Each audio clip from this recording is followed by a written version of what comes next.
Burnout is a big thing. I know over the past sort of 5 years, we've seen a lot more of the fallout of that as to how impactful that is, predominantly in partnerships more than solo owners. The relationships have been strained for one reason or another.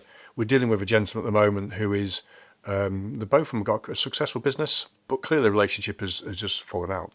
So we're just dealing with that one at the moment to sort of derive the valuation. And what was offered to the exiting partner was a lot less than what really the business is worth. And then there's been sort of problems getting the sort of financials and the year end and management information and so forth. But the exiting partner is clearly suffering from burnout, mental health concerns. He's actually using his father-in-law to sort of correspond with the solicitor, with ourselves and so forth. So we're acting from the exiting partner's perspective to assist them to exit the business in the right way. You know, the relationship has been very toxic. The other owner has been sending emails and text messages at early hours of the morning and all this sort of tomfoolery to really create more pressure and stress in the situation, knowing full well that the other gentleman is looking to exit. And so burnout in that example is quite profound for that gentleman, actually, you know, having to use other people around him to sort of help him navigate this journey.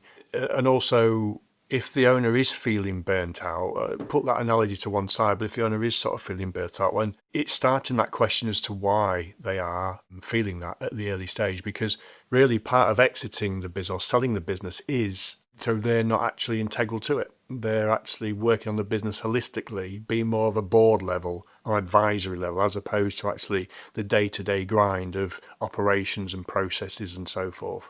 So really, if they're starting to feel burnout, then this is the ideal time to start thinking, okay, I now need to start thinking about how I exit this business and what plans I now need to do to get myself in that position so that if the level of this burnout is going to increase over a period of time, I've got a mechanism to deal with that if that is the case. So, I'd highly recommend that if you're feeling that it's becoming overwhelming for you at the moment and you don't find a way and means of doing it, because just by going down that, working on your exit plan, that will automatically start to lift you out of that day-to-day running of that business and position you accordingly. And that in its own right will help reduce that burnout level.